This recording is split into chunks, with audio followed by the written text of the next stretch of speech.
A very good morning to all of you. Today we are going to continue our last topic of chapter number 8, that is jellies. Okay, so jellies क्या होती है? So jellies are transparent or translucent और non greasy semi solid preparations होता है जिसको हम externally apply करते हैं स्किन्स पे और म्यूकस मेम्ब्रेन पे.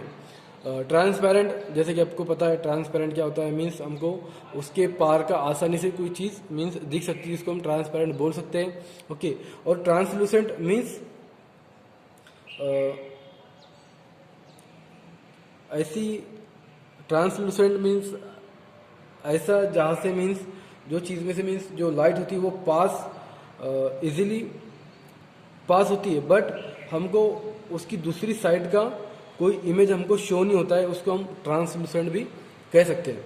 ओके, और नॉन ग्रीसी होती है मीन्स चिकनी नहीं होती है, चिपचिपी नहीं होती है.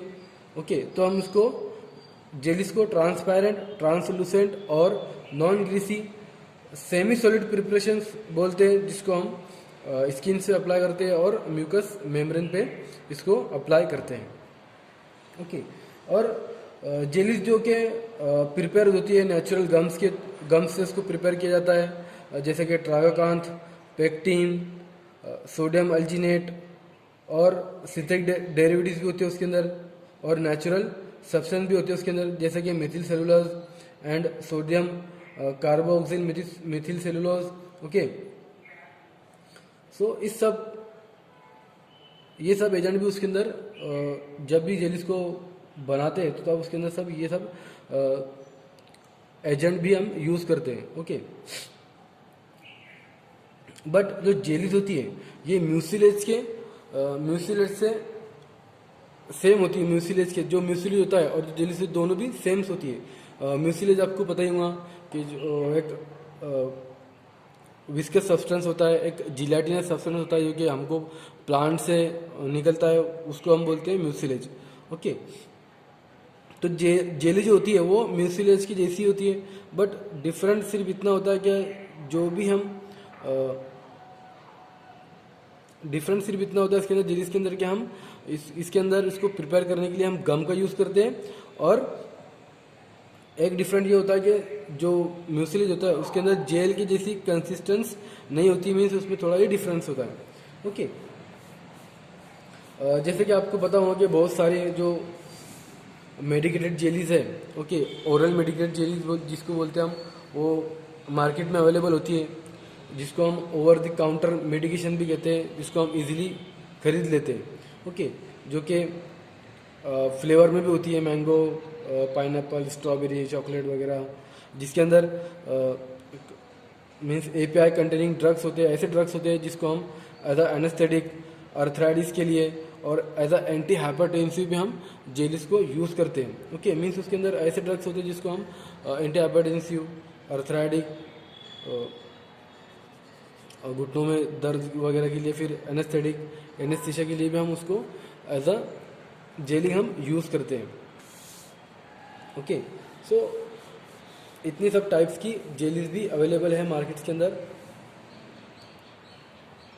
और दूसरी जेलीज भी है जिसको हम बोलते हैं कॉन्ट्रासेप्टिव्स, वो भी हम आगे देखेंगे. ओके, तो देन फिर नेक्स्ट आता है types of jellies. So types of jellies के अंदर मेनली जेलीज की जो टाइप्स होती है 3 होती है: medicated jellies, lubricating jelly and miscellaneous jelly. Okay, so first जो आती है मेडिकेटेड जेलीज, जिसको हम म्यूकस मेम्ब्रेन्स पे और स्किन पर अप्लाई करते हैं हम उसको, और जिसका जो एक्शंस होता है, ओके, म्यूकस मेम्ब्रेन पे और स्किन पर उसको अप्लाई करते हैं, क्योंकि उसका जो एक्शंस होता है वो लोकल एनेस्थेटिक होता है, एंटीसेप्टिक होता है. ओके, और जेलिस की जो प्रॉपर्टीज होती है वो स्पर्मिसाइडल्स प्रॉपर्टीज भी होती है, इसकी वजह से हम उसको मेडिकेटेड जेलिस बोलते हैं. और स्पर्मिसाइडल्स मीन्स ऐसे कॉन्ट्रासेप्टिव सब्सटेंस होते हैं जो कि स्पर्म को डिस्ट्रॉय करते हैं. तो जेलिस की ये भी एक प्रॉपर्टीज होती है कि वो स्पर्मिसाइडल उसकी प्रॉपर्टीज होती है, जिसकी वजह से हम उसको यूज़ करते हैं. ओके, स्पर्मिसाइडल कॉन्ट्रासेप्टिव होते हैं जो कि हम यूज़ करते हैं स्पर्म को डिस्ट्रॉय करने के लिए। ओरल कॉन्ट्रासेप्टिव भी हम इसको बोलते हैं। फिर मीन सब ये कॉन्ट्रासेप्टिव जो स्पर्मिसाइडल जो प्रोडक्ट्स आते हैं ये सब कॉन्ट्रासेप्टिव के अंदर आते हैं। मीन्स इसको हम इंसर्ट करते हैं वजाइनली बिफोर द इंटरकोर्स से पहले इसको वजाना के अंदर इसको इंसर्ट करते हैं मीन्स प्रेगनेंसी को प्रिवेंट करने के लिए। जैसे कि बहुत से प्रोडक्ट्स होते हैं मार्केट्स में, प्रीपेयर, VCF, ट्रोजन, कॉन्ट्राजेल, ये सब स्पर्मिसाइडल होते हैं जो कि स्पर्म्स को डिस्ट्रॉय करने के लिए यूज़ करते हैं मीन्स प्रेगनेंसी को प्रिवेंट करने के लिए। ओके, तो जेलीज को इस तरह भी उसको यूज़ किया जाता है। ओके, और जो जेलीज होती है उसके अंदर एक उस जेलीज के अंदर सफिशिएंट वाटर होता है मीन्स जेलीज कंटेन करती है सफिशिएंट वाटर को मीन्स उसको आफ्टर इवेपोरेशन में क्या होता है कि after evaporation of water jellies provide a local cooling effect and residual film give protections। So जब वाटर इवापोरेट होता है तो वो एक जेलीज प्रोवाइड करता है मीन्स देन फिर क्या होता है कि वो एक लोकल कूलिंग इफेक्ट और एक प्रोटेक्शन प्रोवाइड करता है हमारे को। जैसे कि फॉर एग्जांपल इफिड्रिन सल्फेट जेली होती है वो हम उसको एज अ वैसो क्वांटिटर यूज़ करते हैं इसको, तो क्या होता है कि वो एक कूलिंग इफेक्ट हमको प्रोवाइड करता है, एक फिल्म बनाता है वहाँ पर। तो जिसकी वजह से क्या होता है कि जो ब्लीडिंग होती है हमारी नोज के अंदर से, ओके, नाक में से अगर ब्लीडिंग होती है तो तब ऐसी कंडीशंस में हम उसको यूज़ करते हैं। ओके, और जो jelly containing phenyl mercuric nitrate जो होती है, ओके, ऐसी जेली जिसके अंदर फिनिल मर्क्यूरिक नाइट्रेट होता है तो हम उसको as a spermicidal contraceptive use करते हैं जो कि प्रेगनेंसी से प्रिवेंट करने का उसको रोकने का काम करता है। ओके, द नेक्स्ट आता है फिर आपका ल्यूब्रिकेटिंग जेलीज। ओके, तो ये जो जेली होती है ल्यूब्रिकेटिंग जेलीज इसको हम lubrications it is used for the lubrication of diagnostic equipment such as surgical gloves, cystoscope, finger styles, catheter, rectal thermometer. Okay, तो जो लुब्रिकेटिंग जेली होती है हम उसको एज अ लुब्रिकेशन इफेक्ट हमको वो प्रोवाइड करे इसलिए हम उसको यूज़ करते हैं, बहुत से इक्विपमेंट से इसको अप्लाई करते हैं। लुब्रिकेटेंट मीन्स वो एक ऐसे सब्सटेंस होते हैं जो फ्रिक्शंस होता है दो सरफेस के बीच में, जैसे कि जिसको हम बोलते हैं फ्रिक्शन, दोनों जो सरफेस होती है उसके बीच में का जो फ्रिक्शन होता है, रगड़ जिसको हम बोलते हैं, तो लुब्रिकेटिंग जेली उसके मीन्स फ्रिक्शंस को उसकी रगड़ को वो रिड्यूस करता है। ओके, मीन्स ऐसी सरफेस जिनके बीच में कांटेक्ट है, ओके, तो वहाँ पर वो एक स्मूथ मूवमेंट को मीन्स वहाँ पर वो अलाउ करता है। ओके, मीन्स उसमें उसके बीच में की जो रगड़ होती है उसको रिड्यूस कर देता है। ओके, मीन्स वहाँ पर वो एक स्मूथ और स्लिपरी मूवमेंट वहाँ पर वो एक बनाता है। ओके, वो होता है लुब्रिकेटिंग। सो लुब्रिकेटिंग जेली जो होती है हम उसको एज अ लुब्रिकेटिंग के लिए यूज़ करते हैं, as a lubricating jelly use करते हैं हम उसको, जो कि बहुत सारे जो इक्विपमेंट यूज़ करते हैं हम, surgical equipments, surgical gloves, cystoscope, finger styles, catheter, rectal thermometer, तो उस पर भी उसको अप्लाई किया जाता है।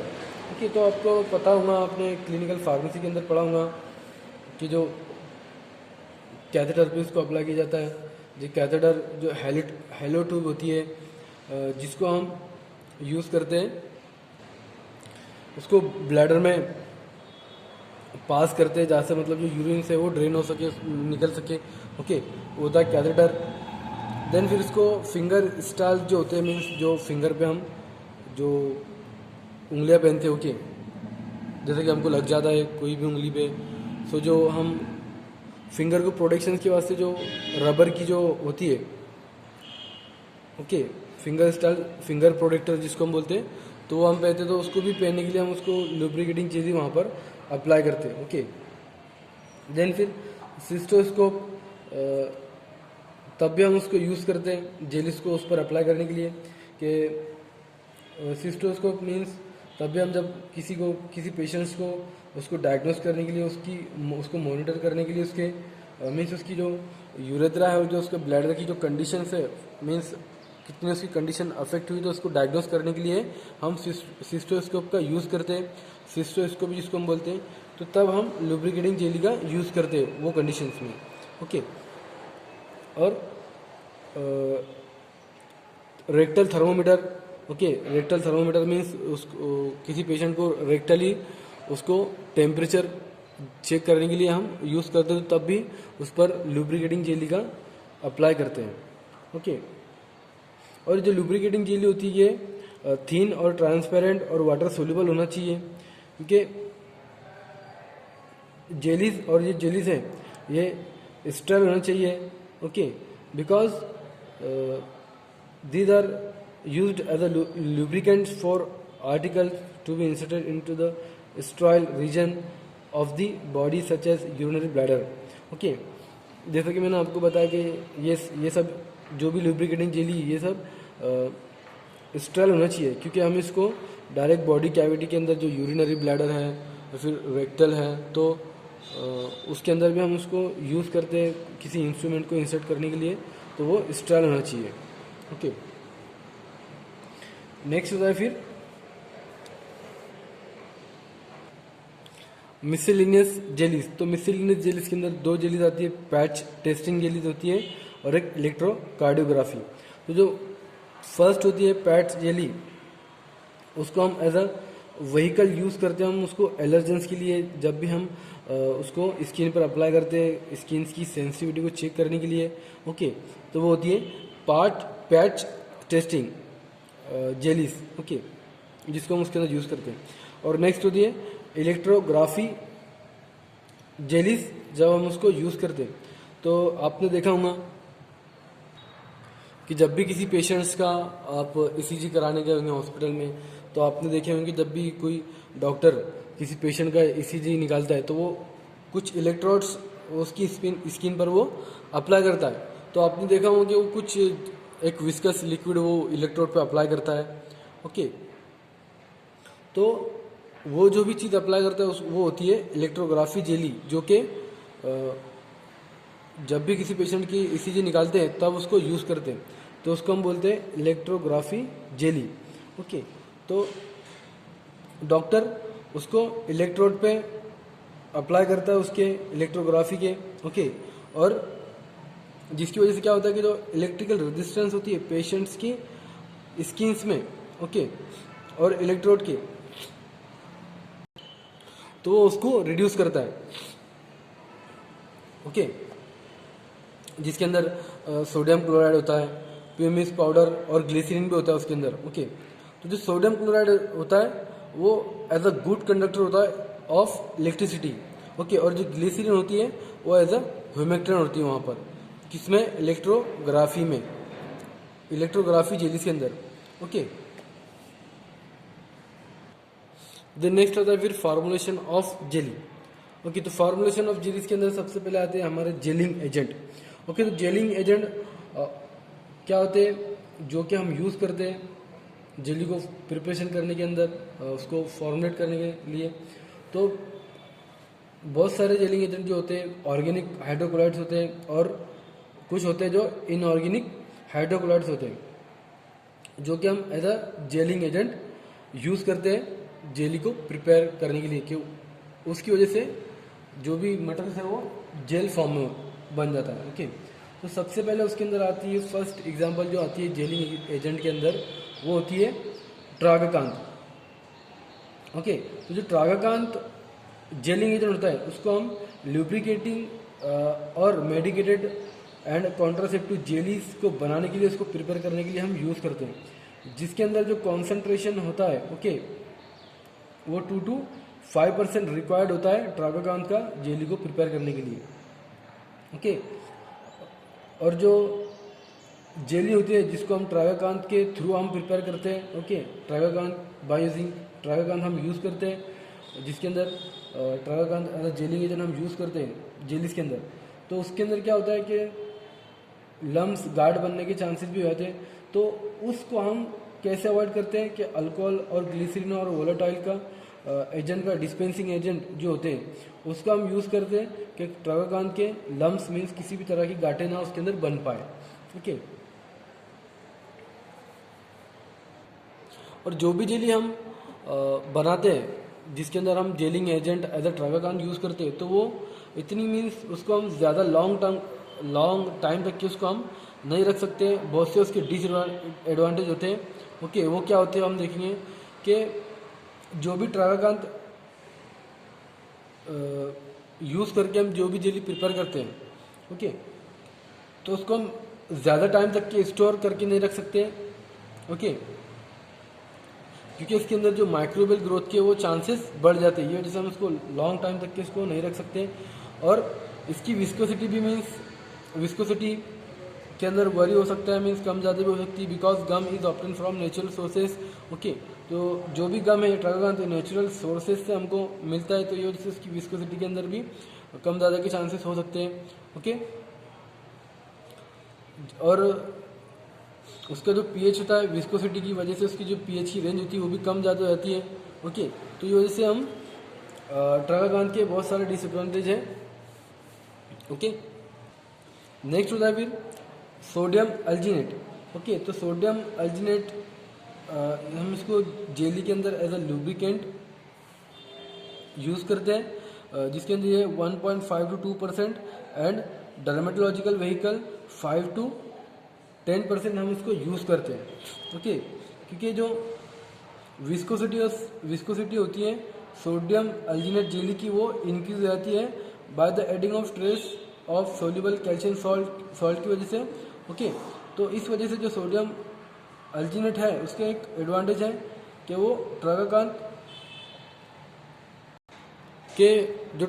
है वो उससे थोड़ा अच्छा होता है। मीन्स ट्रागाकांत के एडवांटेज देखे हमने कि वो लॉन्ग टाइम तक के हम उसको नहीं रख सकते, माइक्रोबियल ग्रोथ भी इसके अंदर हो सकती है। ओके, तो ये एक इसका एडवांटेज होता है कि हम इसके अंदर विस्कोसिटी को इंक्रीज कर सकते हैं सोडियम अल्जीनेट जेली की। उसके अंदर अगर हमने सोडियम सोल्यूबल कैल्शियम सॉल्ट को अगर उसके अंदर हमने ऐड किए तो।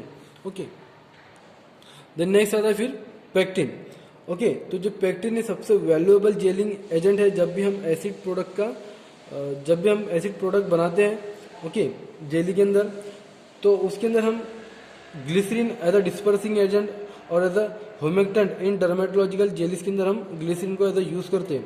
ओके, बट जो जेली होती है उसके अंदर माइक्रोबियल ग्रोथ के चांसेस बढ़ जाते हैं, ज़्यादा हो जाते हैं, तो उसके अंदर हमको एक सूटेबल प्रिजर्वेटिव एजेंट को ऐड करने की ज़रूरत होती है कि वो लॉन्ग टर्म तक के उसका प्रॉपरली उसकी एक स्टोरेज हो सके। ओके, लॉन्ग टर्म तक के वो सेफ रह सके। देन फिर नेक्स्ट आता है स्टार्च। तो स्टार्च जेली भी होती है, बट इसका एक डिसएडवांटेज ये है कि हम मीन्स बहुत सारी जेलीस होती है जिसको हम फ्रेशली प्रिपेयर करना होता है, तो तब हम स्टार्च जेलीस को प्रिपेयर करते हैं। ओके, और उसको एक क्लोज कंटेनर के अंदर उसको पैक करना होता है कि किसी भी मीन्स मॉइस्चर से वो उसके अंदर का जो मॉइस्चर है वो बचा रहे, उसका मॉइस्चर लॉस ना हो और उसका इवेपोरेशन भी वो सही हो। तो इवेपोरेशन के थ्रू मीन्स उसका जो मॉइस्चर लॉस होता है उससे वो बच सके, तो उसको एक क्लोज कंटेनर के अंदर उसको पैक करके रखना होता है। ओके, नेक्स्ट होता है फिर जिलेटिन। ओके, तो जिलेटिन क्या होता है? जिलेटिन ये सोल्यूबल होता है हॉट वाटर के अंदर, और इसको 2% मीन्स 2% जिलेटिन सॉल्यूशन को अगर हॉट वाटर के अंदर हमने ऐड किए, ओके, तो वो एक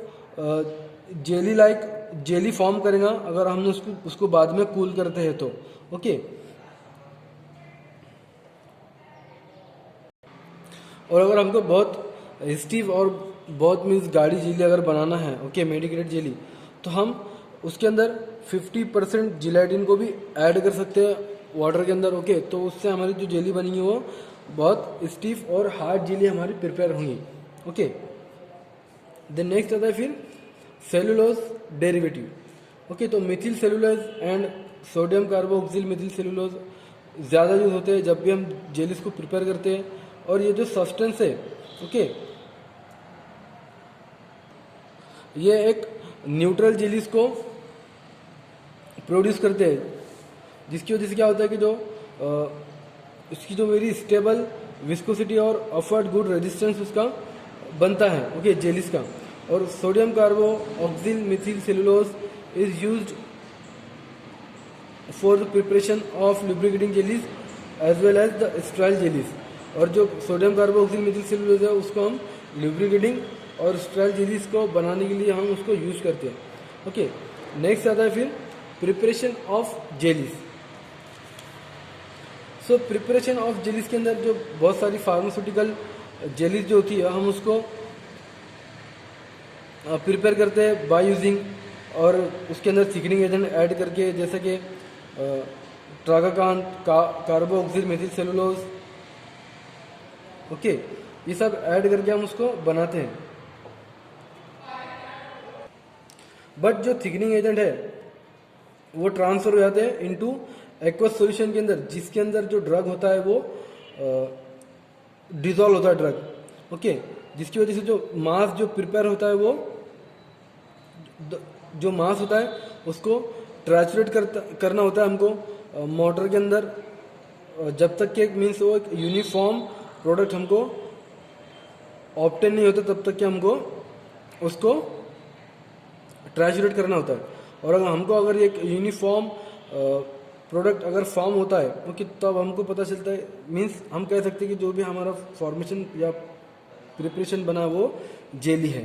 ओके, नेक्स्ट आता है फिर प्रिपरेशन ऑफ, ओके, नेक्स्ट आता है फिर preservation of jelly. So jellies के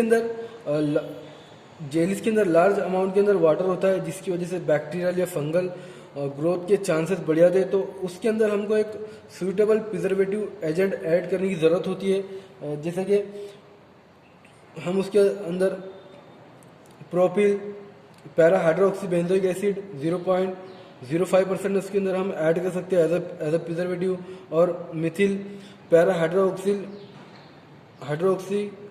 benzoate 0.1 to 0.2% weight by volume हम उसके अंदर एज अ प्रिजर्वेटिव ऐड कर सकते हैं कि वो उसको लॉन्ग टाइम तक के उसको प्रिजर्व करके रख सके।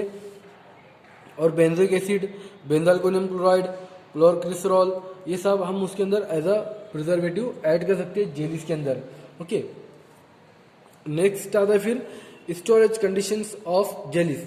सो जेलीज को एक वेल फिल्ड और वेल्ड क्लोज कंटेनर के अंदर उसको रखना चाहिए।